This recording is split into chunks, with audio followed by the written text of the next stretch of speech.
Hashem promises Avraham Avinu multiple times that Israel will be the land of his people, but not all of the times does Hashem say it in the same way, because there are fundamentally two stages and two different ways in which the land of Israel becomes the Holy Land. There are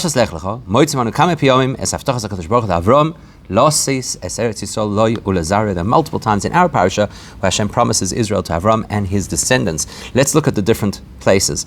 Originally in the parasha tells us Vayera Hashem el Avram vayomer, they pierced Avram and says, I will give this land to your descendants. And then after Avraham Avinu comes back from having been in Mitzrayim and he takes leave of Lot, then Hashem says, all the land that you can now see, Lecha I will in the future give it to you, and to your seed forever. Now you should traverse the land in its length and breadth, because to you, I will in the future give it to you. Three references, the word is give, and it's in future tense. But towards the end of the parasha, where the Eibishter makes the covenant with Hashem, then Hashem's covenant is I have, past tense, given this land to your descendants, from the Nile to the Euphrates. And then the Eibishter tells which are the existing 10 nations that live in that land. So, the distinction between these two types of promises that Hashem gives to Avraham Avinu is that is the first two occasions where Hashem promises the land, which is in future tense. Not only are they stated in the future tense, they are not attached to anything that Avraham Avinu had to say or do in order to receive that land. Whereas in the Bris Ben Abisarim, where Hashem speaks in past tense and says, I have already given this land to your descendants, that is after Avraham Avinu has done something. He has traversed the entire area of the land of Israel. And what the Eibishter is now saying to Avram is a continuation of what Hashem had previously said, that I'm going to give you this land to inherit, so walk the land so that you get it. So now he's walked the land and he's getting it, plus Avraham Avinu has actually said something in the interim, which is, Avraham Avinu asks the Eibishter about on what basis will I know that I'm going to inherit this land? And here you have for the first time the word inheritance. So we've got the word giving versus the word inheritance. The Rogatchover distinguishes between those two terms to tell us that there are two elements of giving the land of Israel to us. So the Rogatchover explains why there are different expressions used here. That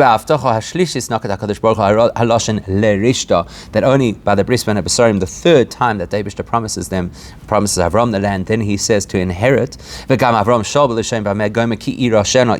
Avinu's question was about, how do I know I'm going to inherit the land? Whereas the Eibishter previously said, I'm going to give you the land. What's the difference between giving and inheriting? Says there are two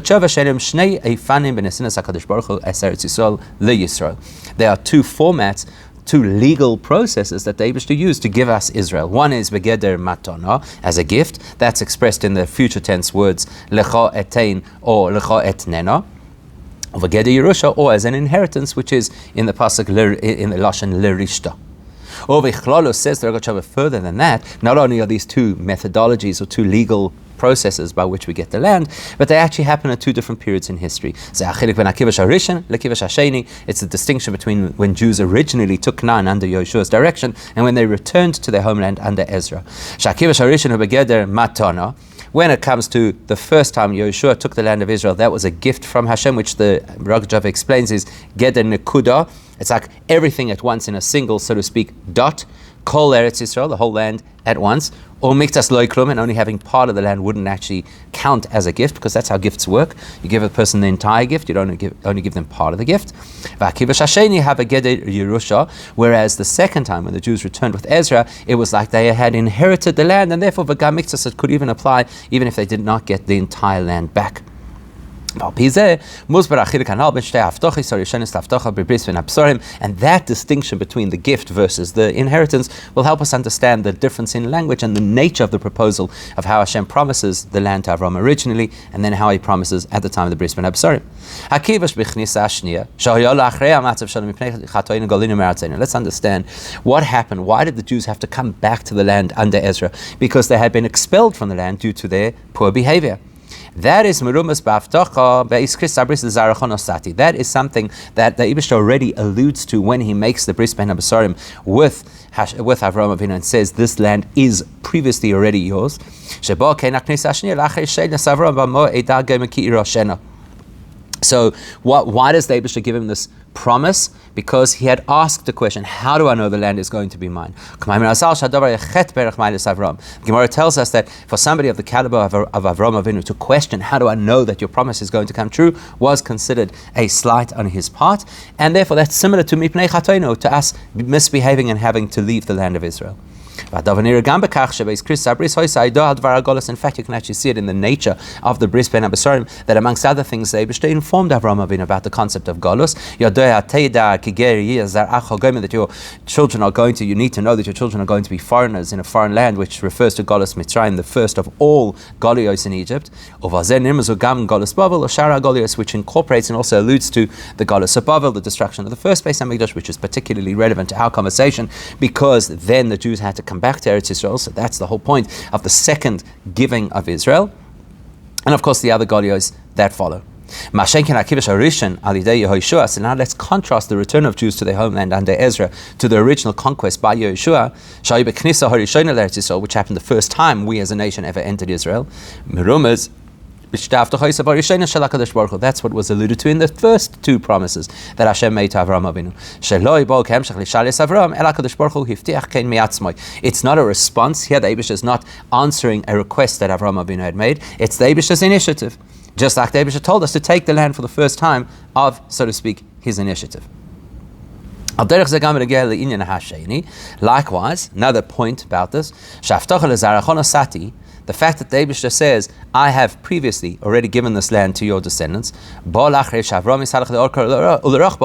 out that that's something the Eibishter tells Avram Avinu only after, and so to speak as a result, of the fact that Avram Avinu walked up and down the land. So Mefarish b'Targum Yonason, so now we're going to see something interesting. What did Avram Avinu achieve by walking up and down the land? Says the Targum Yonason, he achieved the halachic status of a chazaka. So in order to own a piece of land, you have to establish chazaka, which means that you have rights to the land. So either you put up a fence, or you change the locks if it's, let's say, a building, or you occupy the land for a period of time, or in this case, you mark the territory. So that's what Avram Avinu does. He marks the territory, goes along the boundaries of Israel, and that shows that he now has the chazaka, he now has the rights to Israel. So we're now awake to the fact that in addition to conquest, there's also the principle of chazaka. Conquest is more military, chazaka is more legal, more technical, and we have to understand the difference between them. That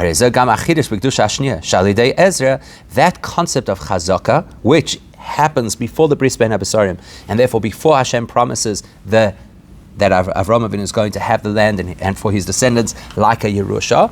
So the fact that he did a chazaka is something that also occurred when the Jews went back under Ezra. How did they reclaim the land? Also in a manner of chazaka, as the Rambam says, and we're going to see a few questions about the Rambam. That's going to be the main concept we're going to speak about for a while. Says the Rambam,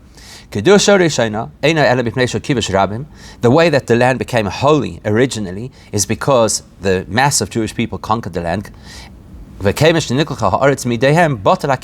But when they lost the land, so how did they get the land to be a holy land? Because they conquered it. When they lost the land, so in other words, they were conquered, so they lost that holiness.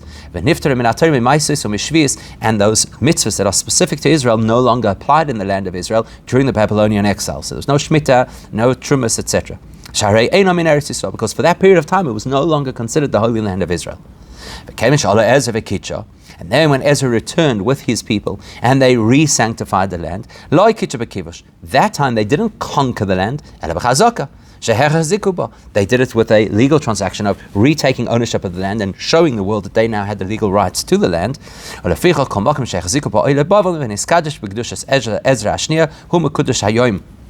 Therefore, says the Rambam, any territory that Ezra and his people retook when they went back to Israel, that became holy forever. So even if subsequently that land was taken from us by force, it still remains holy land, and it still has the mitzvahs of Israel applying, Shemitah, Truma Meiser, etc. If that's the case, we need to understand. What's the connection between the initial conquest, where they made the Holy Land holy by conquering it from the Canaanites? Why is that linked to what we've already said, that the original conquest of Israel was like a gift? And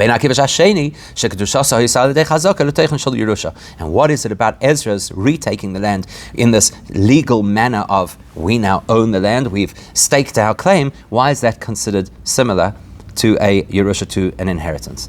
So in order to get there, we're going to look at two questions that the Kesef Mishnah asks about the Rambam's explanation. We're going to dwell on those two questions and two attempted answers before we get to the Rebbe's answer, which will give us the insight that we need in order to answer these questions. So let's first deal with the Kesef Mishnah. Again, Kesef Mishnah, two questions, two attempted answers, then the Rebbe's answer, and that will help us put it all together. The Kesef Mishnah has two questions on the Rambam. Number one, Aleph. Basically, what the Rambam is saying is, when you conquer the land, you don't make it holy indefinitely, and you could lose the holiness. But when you get the land in a way of chazaka, the legal mechanism, then it is holy forever. Why is chazaka stronger than conquest? What logical reason is there to say that we did have a chazaka over a piece of land, but then it was taken away from us? Why would we not lose the chazaka? Actually, in regular property law, we might actually lose the chazaka. Question number two, base. So, the first time they conquered Israel under Yehoshua, it was a conquest, yes. But was there no principle of also having the legal rights to the land because they occupied it for the period of time that establishes a chazaka? And therefore, is there an advantage to only having the legal rights to the land without the conquest over having both conquest and the legal rights to the land? There are a number of people who attempt to answer this question. We're going to look at two of them, the Radvaz and the Tosfos Yom Tov. Aleph, or Radvaz Kosav, the Radvaz says,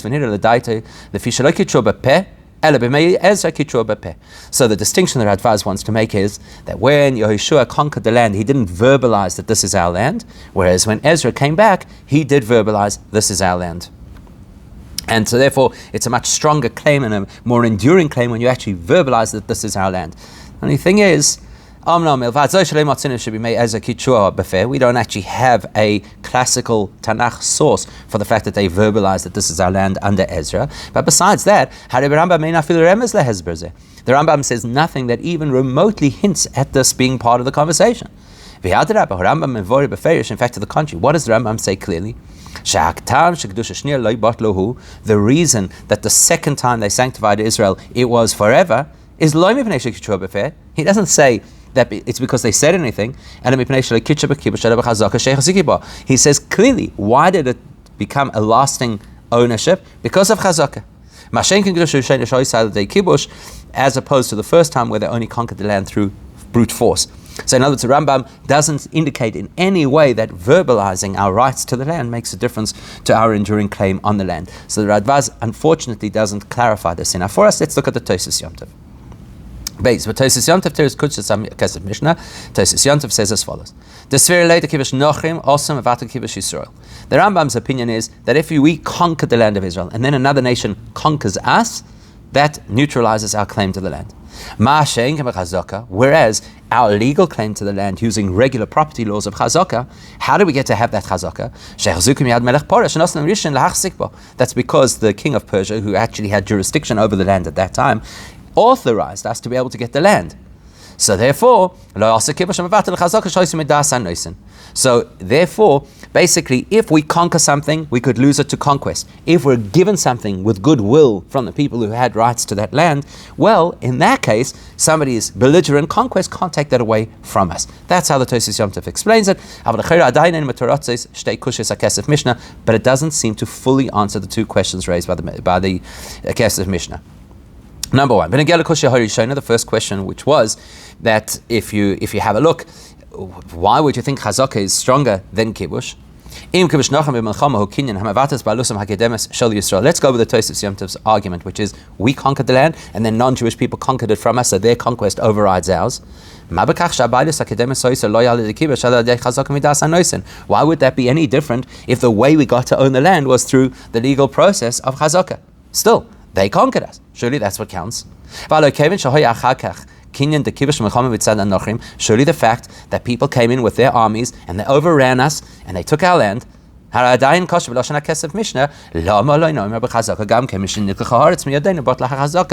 is the logic to say that because we had the legal mechanism called chazaka that nobody could ever take that holiness away from us? Why? You still haven't answered that. All you're saying is that kibush versus kibush overrides kibush. But why doesn't it override chazaka?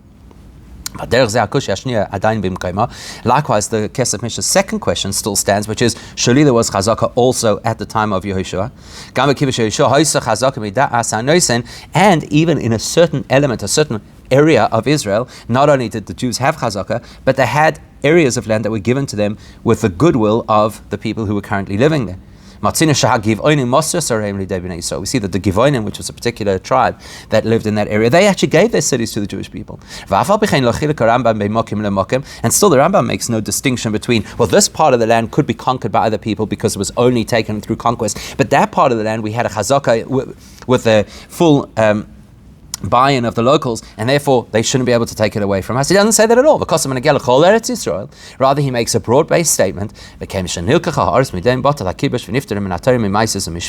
once the land was conquered, the original access that we had to the land, the rights that we had to the land were cancelled, and therefore it no longer has holiness, nor does it have the requirements of the Torah that are specific to Israel. To understand this better, let's have a look a little further in terms of what the Tosfos Yom Tov has to say. Tosfos Yom Tov him shichsha. What about the fact you might have raised the question that if the definition of chazaka, or the strength of chazaka, is that something is given to you with a good will of its owner, well, isn't Hashem the owner who gave us the land the first time under Yehoshua?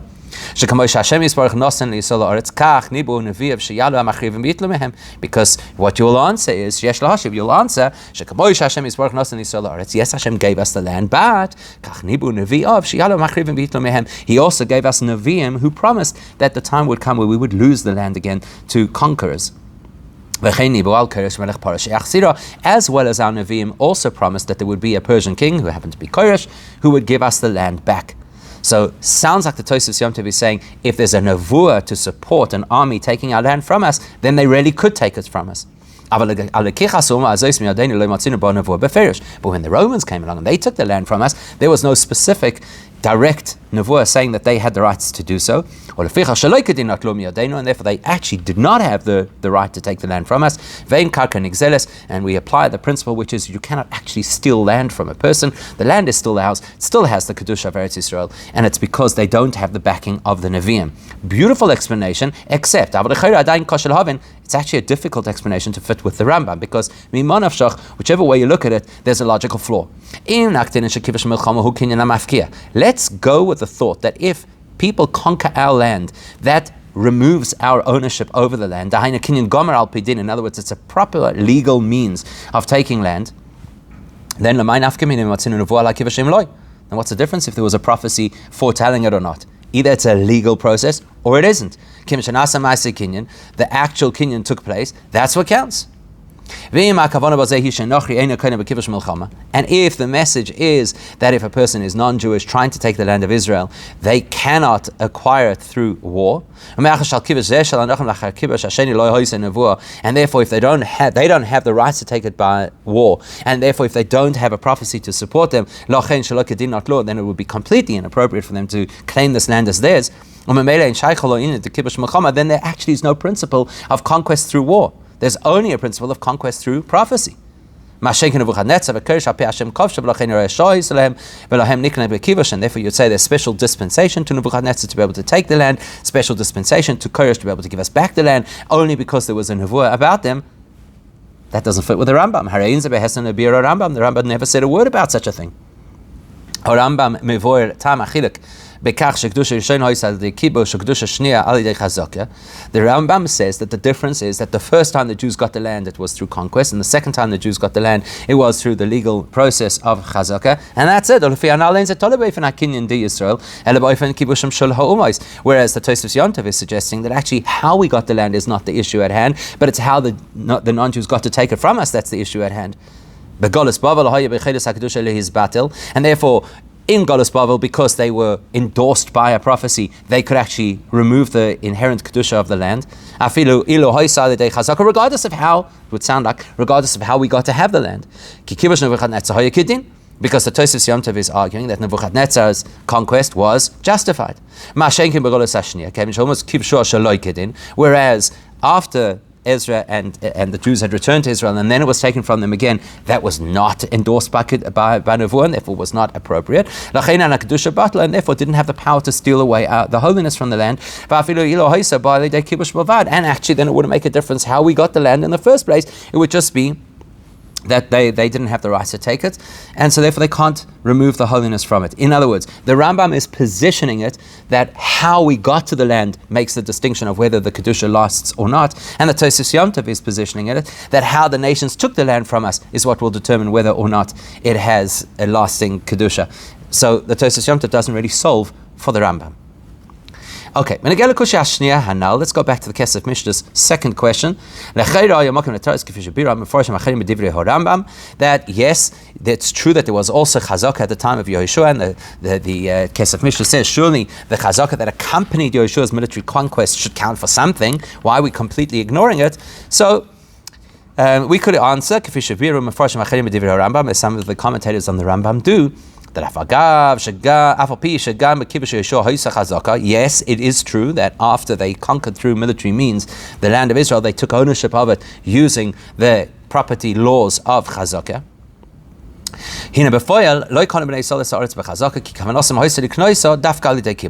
So the truth is that yes, chazaka came into play, but that wasn't their intention. When they entered the land, they entered as conquerors, as Hashem had told them to.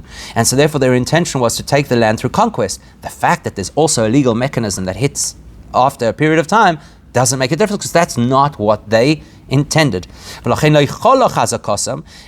the Mefarshim suggest that because they didn't intend to use chazaka doesn't come into play.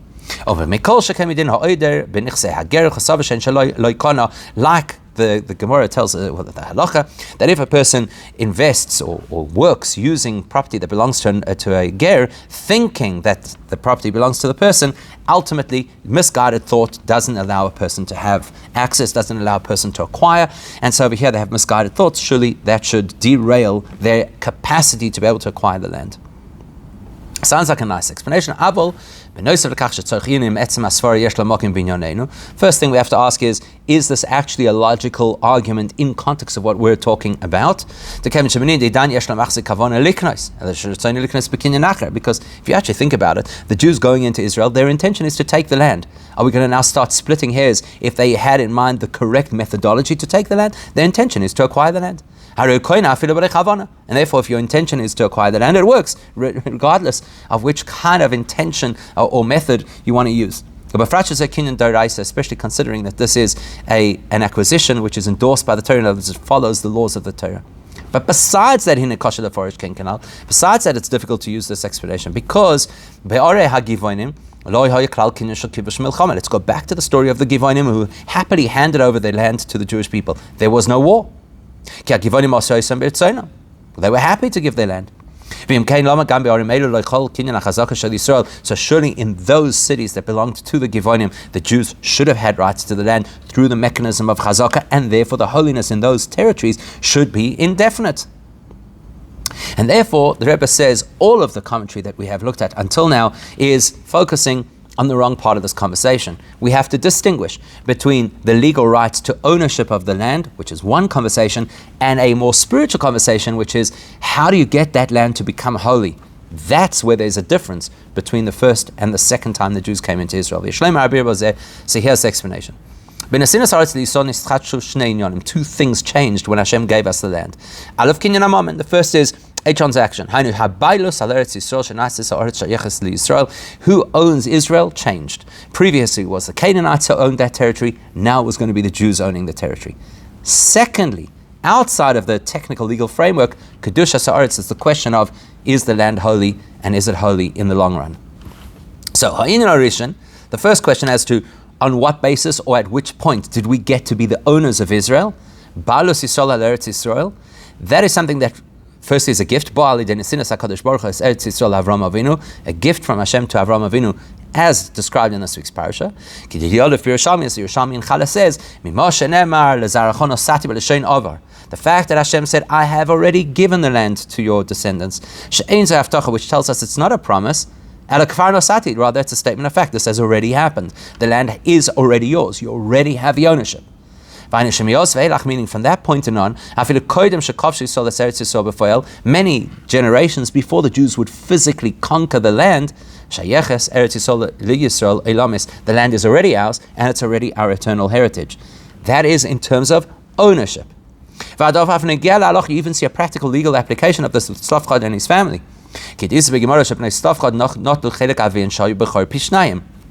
We know that Tzlafchad's daughters got his piece of land in Israel, but the point is the piece of land he had as a firstborn was actually double that of his brothers. So now the halacha is that a firstborn cannot get the double portion of something that will eventually become his in the same way as he gets or would, let's say, would eventually become his father's and therefore by extension his. It's not the same as something which the father already has in his possession. So, by rights, if the land of Israel was not yet property of the Jewish people, Tzlafchad would not get his double portion. The fact that he got his double portion is because Israel was already ours, even though we had never set foot there. So that's clear. The ownership of Israel happens prior to all of Hashem's promises. But the holy status of Israel, which has a direct impact on mitzvahs like Shemitah, etc., that only happens when Jews enter Israel. Only then does it become holy. So prior to the Jews entering Israel, it's our real estate. Once we enter Israel, it's our holy state. Now with that in mind, let's look at the two different ways in which the Jews entered Israel. The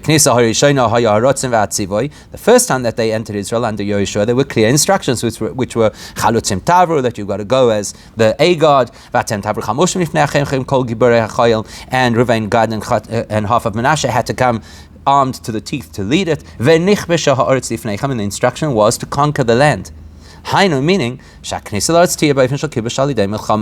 intention that Hashem had was that they should take the land through force.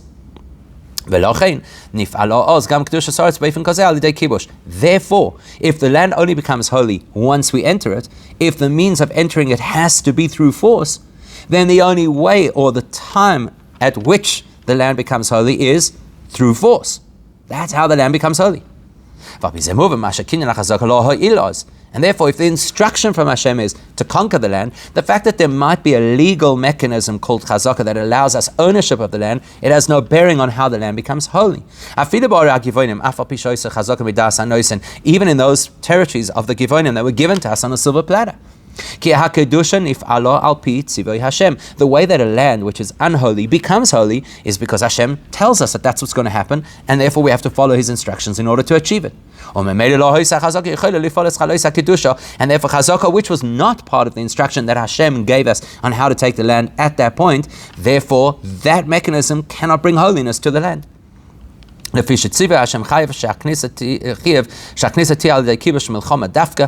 Hashem's instruction forced us that we have to be in a situation that the only way in which we could enter the land, make the land holy, is through battle. Take it a step further. Look at the wording of it. The Eibishter says, the land should be conquered by you. That means they didn't even have to conquer the entire land. As soon as they took over the key city of Yericho, which was considered the doorway or the lock opening Eretz Yisrael. That's why the 7 nations concentrated their forces in Yericho, because they knew if they lost Yericho, they lost the land. As soon as they took the land, not the entire land, the land, the whole land becomes holy. Because the Jews have now entered Israel. They've done so through conquest. Already the whole land is holy. Why? Because the land becomes holy based on Hashem telling us to conquer. We have now conquered, the land becomes holy. Okay, there might be a limitation on certain mitzvahs. There's certain mitzvahs that you could only start to fulfill not only once the land had been conquered, but also once it had been divided between the 12 Shvatim. That's a prerequisite that is specific to those mitzvahs. It doesn't say that the land isn't holy, it just says that those mitzvahs can't yet be performed. Like, for example, Yovel, that only applies when all of the Jews are living in Israel. But there's no addition. Once we can do more mitzvahs in the land, doesn't mean the land becomes more holy. The holiness happened immediately as soon as the first conquest happened, because that's what Hashem had instructed. And that will give us another explanation as to why chazaka is irrelevant at this point of the process. Chazaka, even in those lands that were given to us willingly, that chazaka will not be what causes the investment of holiness into the land. Because again, you can't add holiness to a place that is already holy, so the chazaka is of no additional value to the holiness of Israel, seeing as the holiness of Israel becomes relevant as soon as they conquer Yericho. Now, when the Jews went back with Ezra, it was completely different. There's no direct instruction from Hashem, go conquer the land. Instead, what the Abishah said over there is, in Yirmiyahu, I will remember you and take you back to this place. In other words, what does the Abishah want? Not that we should go back and reconquer the land. He just wants us to physically move there and to settle there. You want to move and settle, then you use the property law mechanism for settling in a place. And therefore, how do you turn this place holy? By following whatever requirements are necessary in order to move in, to settle in, which is chazaka. Okay, so under Yoshua, Hashem wants us to conquer, so the first conquest already makes the land holy. Under Ezra, Hashem wants us to settle. Settling is achieved through chazaka, therefore the chazaka is what makes the land holy. Now with that, that helps us go back to understand what the Kesef Mishnah asked. How does the Rambam say that if there's kibush, it can be taken away by non-Jews, but chazaka cannot?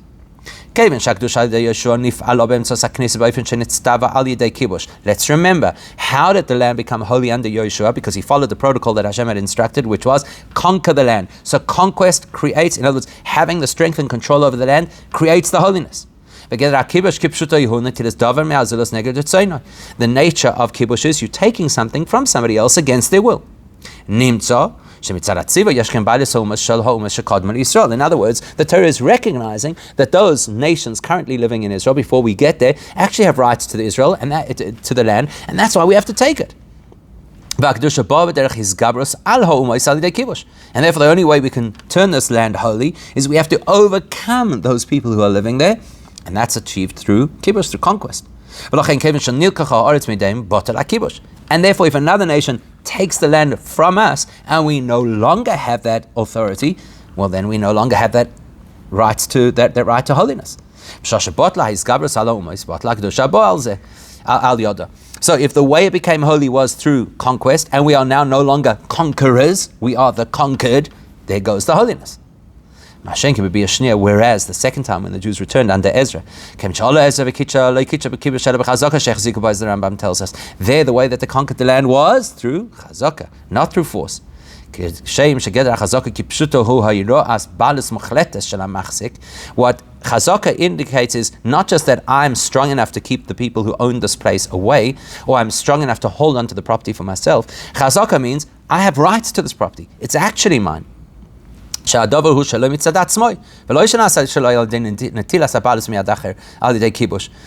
means I own this land because I own this land. Not that I own this land because I'm stronger than you. So if the chazaka is how they got to have the land, therefore the kedusha they instilled in the land is a different kind of kedusha. How does the land become holy? Because the Jews are living there. They're living in a land that by rights they own, even before Yehoshua got there. And now it's their land. They're reclaiming their land. They're not ousting people and saying, we're taking your land. They're reclaiming their own land. Once you recognize that this is an inherent value, then that kedusha can never dissipate. Or, to put it differently, the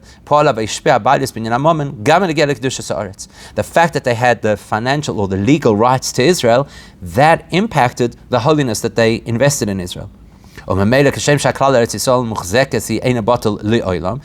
the principle that Israel belongs to us is something that can never be taken from us. Even when we say golinu, where do we say golinu? It's our land, we're just not living in it. In the same way as our rights to the land can never be compromised, the holiness we instill in the land can never disappear. So what we've just explained from a legal perspective, that the two different methodologies of how they came to own the land of Israel affect how they impact the Kedusha in Israel, speaks directly to how Hasidus explains the difference between the two possibilities of how you own Israel and how that plays out in our own avodah, two different headspaces in terms of our own avodah. How does Chassidus explain the difference between Yeshua's conquest and Ezra's resettlement? Chassidus tells us, under Yeshua's direction, the Jewish people were like tzaddikim. Whereas when they returned under Ezra, they were much more similar to Baalei Tshuva. They were at the level of Baalei Tshuva. What's the difference between a tzaddik and a Baal Tshuva in terms of how they impact the world or deal or engage with the world? One of the distinctions is tzaddikim generally impact the world with a top-down impact. So in other words, they inspire the world, or they bring holiness into the world. And so how does a tzaddik impact or refine or elevate the world? By bombarding the world with holiness and with Torah and with goodness and awareness of Hashem. So because this is an aerial bombardment of holiness, it doesn't really shift the lower realm in a meaningful way. So therefore, at some point, the lower realm that was bombarded with this holiness may no longer retain it. And you see that playing out in the kind of holiness that was instilled in the land of Israel when Yeshua conquered it. How did we make Israel into a holy land? We overpowered the people who were living there. But we didn't make them turn into something holy, and they still existed, and they might have scattered to other parts of the world, and they still had some kind of representation which could one day build strength again and return and take the land back from us. Which is exactly how it is in personal service of Hashem. Let's say that a person serves the Eibush in such a way that they are completely cut off from involvement in the physical. And therefore the person is so protected that they've never been challenged by the Yetzer Hara, by alternatives, by distractions. So we don't know how well this person will stand up to a challenge if they ever have to face one. Baal Tshuva is a completely different reality. The Baal Tshuva is not somebody who's now going to infuse the world with holiness. Here's a person who's stuck in the world and trying to find his way out of it. The Baal Tshuva is working with and refining and trying to elevate and transform the physicality, the lowliness of this world, so that it should become something which is capable of engaging holiness. You're working with the lower realm and you're trying to translate holiness into the lower realm. Well, then the lower realm will eventually absorb it and it will be a permanent solution. Which is exactly what applies to how we serve the Eibishter. Here you've got a Baal Tshuva. Who knows what it is? He's been engaged. He's been sullied by the world. And a Baal Tshuva has possibly even fallen into the traps of things which are directly contrasted to what Hashem wants. What's a Baal Tshuva? Somebody pulled himself out of that mess and realigned themselves with Hashem. And therefore, the fact that this person has done tshuva is an indicator that Torah mitzvahs has become so absorbed and so real to that person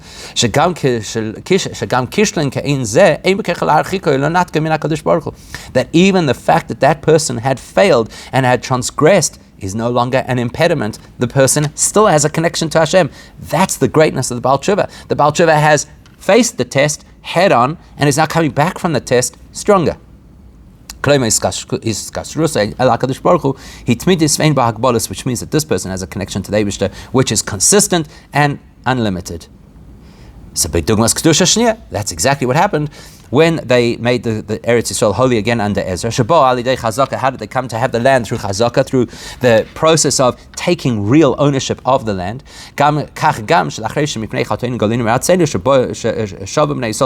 So therefore, even though we left Eretz Yisrael, we were able to come back like a Baal Tshuva is able to come back to the Eibishter. And when they came back to Eretz Yisrael, it's not like they had to start from the beginning again and reconquer the world or the land because it doesn't really belong to them. Rather, they were coming back to a place where this was always ours. And now we can come back to the very first point that we raised, which is when the Eibishter refers to the initial conquest through Yehoshua, he uses the expression of a gift, whereas when he speaks in the Bris Ben Abasarim about the ultimate Kedusha of Eretz Yisrael, he speaks about inheritance. One of the great differences between Yerusha and Matana is that when you inherit something, nobody can interfere with it, whereas a gift, the person could ask for the gift back, or the person could renege and say, I never intended to give the gift, etc. Why is that? Why is it that a matana has its limitations? Even though the psychology of a gift is a person wouldn't have given a gift unless they felt that the other person had done something for them. So it almost feels like they're compelled to give the gift. But the bottom line of a gift is that it's not all about the greatness of the recipient, but rather it's about the magnanimity of the giver. And the person getting the gift has no legal claim to the gift, can't complain that they didn't get the gift. And therefore the limitations, and it's even possible for that gift to be retracted. So therefore, if the Jewish people get Eretz Yisrael in the means of a gift, that's the type of method that is relevant when Yehoshua is the person who's conquering Eretz Yisrael. Because how did the Jews take Israel at that time? Conquest, bombardment from above, in this case from the Eibishter's instruction. And that applies to the conquest of Israel as it applies to the tzaddik managing his world. So how did we get Eretz Yisrael? Like a gift. Just like we took Eretz Yisrael because the Eibishter told us to, we get Eretz Yisrael because the Eibishter chose to give it to us. But not because we have any fundamental claim to be able to say that Israel belongs to us. Not yet at that point. Inheritance is something altogether different. Because the inheritor, the heir, is related to the person who bequeaths, then he already has a relationship to that property and actually has a legal claim on that property. In fact, the ultimate expression of what inheritance is that the heir becomes, in a sense, the essence of the person who bequeathed to him. In other words, he almost kind of steps into the shoes of that person. It's not like a gift where this used to belong to person A and now has transferred ownership to person B. Yerusha is that this used to belong to person A and person B has now taken the place of person A. So you're not moving the object, you're changing the subject. Therefore, this concept of inheriting the land, that was when they went back with Ezra. Where the access to the land of Israel, as the access to a person's spiritual conquests, so to speak, in the case of Tshuva is, I own this, it's real, it's mine. Which is not that I forced my way into the land or forced my way into making my life aligned with Hashem. It's actually who I am. And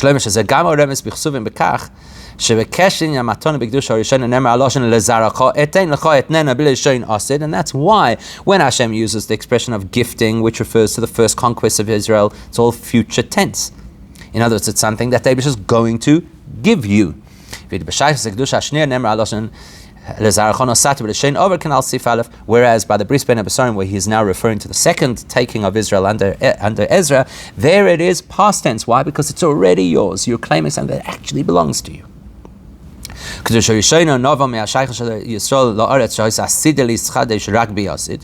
put it into these words. When we're talking about Hashem gifting us the land, that's something that was still going to happen in the future once they would conquer it under Yoshua.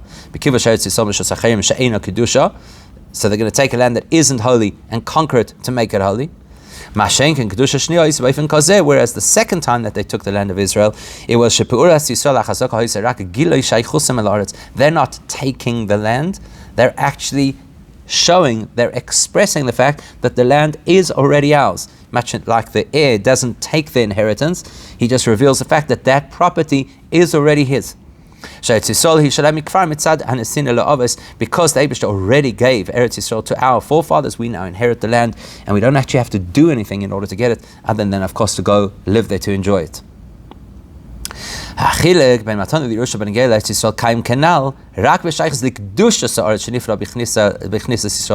let's just re-emphasize what we already said before. This distinction between the degree to which, or the means by which Eretz Yisrael becomes ours, that is different under Yoshua and under Ezra, that only impacts how the holiness of Israel works.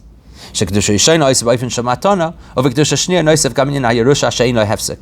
the first time we conquered Israel, it's like the Eibishter had given us a gift, and that gift could expire. The second time we returned to Israel, we were returning to a place that is ours, it's our inheritance, and nobody could ever take it away from us. But that's with regards to holiness. But the concept that the legal rights to Israel belong to the Jewish people, that is always the case. We are always the absolute owners of Israel in the most perfect way. From the time that the Eibishter bequeathed the land of Israel to Avraham Avinu and his descendants at the Bris Ben Abasarim, because when you make a bris, when you make a covenant, it can never change. Therefore, if that's what Eibishter said, that the land legally belongs to us, it can never change. And therefore, with regards to our access or rights to Israel, it doesn't matter where we're holding. Even if we have behaved in a way that we deserve to be distant physically from Israel, still our land. 100% our land. As the Gemara called it, that Eretz Yisrael is established as ours. It is our inheritance from all the time, right away from Avraham Avinu. Even though there were terrible things that happened in Jewish history in between that might have appeared to put a distance between us, it's still absolutely ours. Especially when you look at how the Rambam paskins, so this is legal reality. The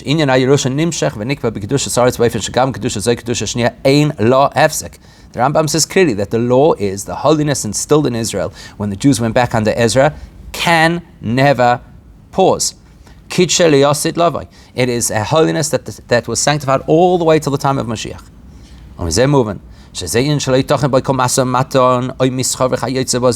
Therefore, the rights that the Jewish nation has to Israel is not subject to any form of negotiation or any form of trade. Because besides the fact that the whole land of Israel, with its biblical boundaries, from the Nile to the Euphrates, is